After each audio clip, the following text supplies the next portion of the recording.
Hi hello welcome my YouTube channel. എന്തായാലും നിങ്ങൾ എൻ്റെ തമ്പനയിൽ കണ്ടിട്ട് വന്നതാവും. അതിൽ കാണിച്ചിരിക്കുന്ന പോലെ ഞാനൊരു കുഞ്ഞ് മിനി ഫ്രെയിമാണ് ഉണ്ടാക്കാൻ പോകുന്നത്. വേണ്ടിയിട്ട് 18x18 എന്ന അളവിലുള്ള ഒരു ഷീറ്റ് പേപ്പർ ആവശ്യമാണ്. അപ്പോൾ നിങ്ങൾക്ക് ഇഷ്ടമുള്ള, ഞാൻ വൈറ്റ് കളറാണ് എടുത്തിട്ടുള്ളത്, നിങ്ങൾക്ക് ലൈറ്റ് കളേഴ്സായ യെല്ലോ, ലൈറ്റ് പിങ്ക്, അങ്ങനത്തെ ഇഷ്ടമുള്ള കളർ സെലക്ട് ചെയ്യാം. എടുത്ത ആ ഒരു ഷീറ്റ് പേപ്പറിൽ നിന്ന് 4 സെൻറ്റിമീറ്റർ ഒന്ന് അടയാളപ്പെടുത്തുക. 4 ഭാഗത്തും 4 സെൻറ്റിമീറ്റർ വീതം ഒന്ന് അടയാളപ്പെടുത്തിയിട്ട് സ്ട്രെയിറ്റ് ആയിട്ട് ലൈൻ വരയ്ക്കുന്നുണ്ട്.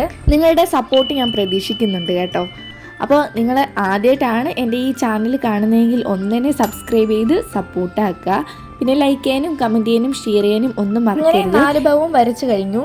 എന്നിട്ട് ഈ നമ്മൾ എടുത്തിട്ടുള്ള 4 സെൻറ്റിമീറ്ററിൽ നിന്നും ഓരോ പോയിന്റ് വീതം ഒന്ന് അടയാളപ്പെടുത്തുന്നുണ്ട്. മുകളിലിട്ട പോയിന്റ് താഴെ തന്നെ നേരെ ലൈനായിട്ട് വരച്ചു കൊടുക്കുന്നുണ്ട്. അതേ പോയിന്റ് എടുത്ത് തന്നെയാണ് വരച്ചു കൊടുക്കുന്നത്. അവിടെ 3 ഡോട്ട് ഇട്ട് കൊടുത്തിട്ട് സ്ട്രെയിറ്റ് ആയിട്ട് വരയ്ക്കുന്നുണ്ട്. എന്നിട്ട് അതിന് നേരെ ഓപ്പോസിറ്റ് വീണ്ടും ഇതുപോലെ 3 ഡോട്ട് ഇട്ടിട്ട് സ്ട്രെയിറ്റ് ആയിട്ട് വരച്ചു കൊടുക്കുന്നുണ്ട്.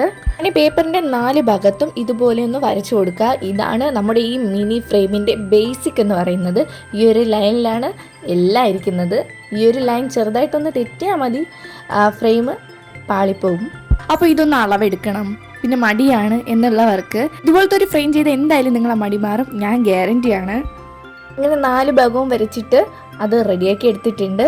ഇനി അടുത്ത് ചെയ്യേണ്ടതാണ് മെയിനായിട്ട് നിങ്ങളെപ്പോഴും ഇത് ചെയ്യുമ്പോൾ ശ്രദ്ധിക്കേണ്ട കാര്യം, ഈ ഒരു കട്ട് ചെയ്യുന്ന ഒരു പോർഷൻ.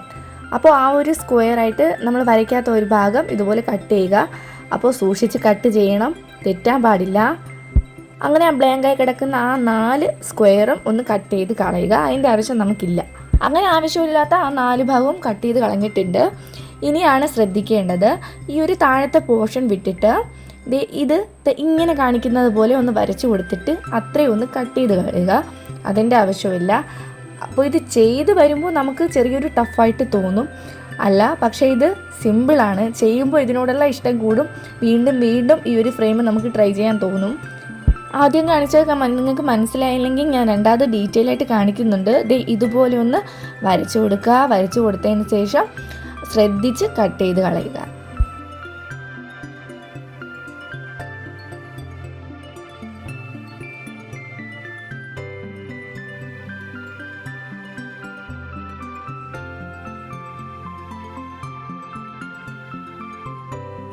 അപ്പോൾ ഞാൻ ഈ ഫ്രെയിമിൻ്റെ 2 ഭാഗവും കട്ട് ചെയ്ത് കളഞ്ഞിട്ടുണ്ട്. എന്നിട്ട് ഒരു സ്കെയിൽ യൂസ് ചെയ്തിട്ട് ഇതുപോലെ ഒന്ന് മടക്കി കൊടുക്കാം. പ്രത്യേകം ശ്രദ്ധിക്കേണ്ട കാര്യം, മൊത്തത്തിൽ കട്ട് ചെയ്യരുത്. അതായത് 2 സൈഡും മാത്രമേ കട്ട് ചെയ്യാവൂ. ആ ഒരു കാര്യം എപ്പോഴും ശ്രദ്ധിക്കുക. മിക്കവരും 4 ഭാഗവും കട്ട് ചെയ്യുന്നവരുണ്ട്. അപ്പോൾ ആ ഒരു 2 സൈഡ് മാത്രം കട്ട് ചെയ്യേണ്ട ആവശ്യമുള്ളൂ. പിന്നെ ഈ സ്കെയിൽ വെച്ചിട്ട് ഇതുപോലെ ഒന്ന് മടക്കി കൊടുക്കും. ഇവിടെ കൈ കൊണ്ട് മടക്കുന്നതിനേക്കാളും സ്കെയിൽ വെച്ച് അതൊന്ന് മടക്കി കൊടുക്കുമ്പോൾ അതിനൊരു പെർഫെക്ഷൻ കിട്ടും, അല്ലെങ്കിൽ ഒന്ന് കൊളാവാൻ സാധ്യതയുണ്ട്. അപ്പോൾ സ്കെയിൽ വെച്ച് തന്നെ നിങ്ങൾ മടക്കി കൊടുക്കുക. പ്രത്യേകം ശ്രദ്ധിക്കുക. ചെയ്യുന്നതിൽ എന്തെങ്കിലും സംശയം ഉണ്ടെങ്കിൽ നിങ്ങളൊന്ന് കമൻറ്റ് ചെയ്യുക, അല്ലെങ്കിൽ നേരെ എൻ്റെ ഇൻസ്റ്റാഗ്രാമിലോട്ട് ഒന്ന് മെസ്സേജ് ഇട്ടാൽ മതി, ഞാൻ റിപ്ലൈ തരുന്നതായിരിക്കും. എങ്ങനെയാണ് ഒരു ഫ്രെയിം മറ്റൊരു ഫ്രെയിമിൻ്റെ ഉള്ളിലേക്ക് അത് കറക്റ്റായിട്ട് ഇൻസർട്ട് ചെയ്യുന്നതെന്ന് ഞാൻ ഡീറ്റെയിൽ ആയിട്ട് ഇങ്ങനെ കാണിക്കുന്നുണ്ട്. അതിപ്പോൾ ഇത് കണ്ട് തന്നെ ചെയ്യണമെന്നില്ല. നിങ്ങൾ ചെയ്യുമ്പോൾ നിങ്ങൾക്കത് മനസ്സിലാവും എങ്ങനെയാണ് അത് കറക്റ്റായിട്ട് വയ്ക്കേണ്ടതെന്ന്. അപ്പോൾ ഒരു കാര്യം ഞാൻ ഇതുവരെ പറഞ്ഞിട്ടില്ല, ഇതെൻ്റെ ഫസ്റ്റ് ട്രൈ ആണ്. ഞാൻ ആദ്യമായിട്ടാണ് ഇങ്ങനെ ഒരു ഫ്രെയിം ചെയ്തെടുക്കുന്നത്. പക്ഷേ ആദ്യത്തെ തന്നെ എനിക്ക് സെറ്റായിട്ട് കിട്ടിയിട്ടുണ്ട്, കറക്റ്റായിട്ട് കിട്ടിയിട്ടുണ്ട്, ഒരു പാളിച്ചയും പറ്റിയിട്ടില്ല. അപ്പോൾ നിങ്ങൾ ഇത് ഇഷ്ടപ്പെട്ടാൽ നിങ്ങളും ഇതുപോലെ ഒന്ന് ട്രൈ ചെയ്യുക. ട്രൈ ചെയ്യാൻ മറക്കരുത്. ഇത് ചെയ്യുന്തോറും ഇതിനോടുള്ള ഇഷ്ടം കൂടും. അത് കഴിഞ്ഞിട്ട് ഞാനൊരു പേപ്പറിൽ ചെറുതായിട്ട് ഇതുപോലത്തെ ഒരു ഫോട്ടോ വരച്ച് കൊടുത്തിട്ടുണ്ട്. ജസ്റ്റ് എന്ന് പറയുന്ന ആപ്പിൽ നിന്ന് ഞാൻ ഡൗൺലോഡ് ചെയ്ത് എടുത്തിട്ട് വരച്ചെടുത്ത ഒരു പിക്കാണ്. ഇതിനുള്ളിൽ വയ്ക്കാൻ വേറെ ഒരു പിക്കും എൻ്റെ കയ്യിൽ ഇല്ലായിരുന്നു. അപ്പോൾ ഇത് ഞാൻ വരച്ചെടുത്തിട്ട് ഇതിൻ്റെ ഉള്ളിലോട്ട് വയ്ക്കുന്നുണ്ട്. നിങ്ങൾക്ക് നിങ്ങളുടെ ഇഷ്ടാനുസരണം ഓരോ ഫോട്ടോസും മാറ്റി കൊടുക്കാവുന്നതാണ്. അപ്പോൾ നിങ്ങൾ എന്തായാലും ഈ ഒരു വീഡിയോ ട്രൈ ചെയ്യാൻ മറക്കൂലല്ലോ. അപ്പോൾ നമുക്ക് നെക്സ്റ്റ് വീഡിയോയിൽ കാണാം. Bye bye.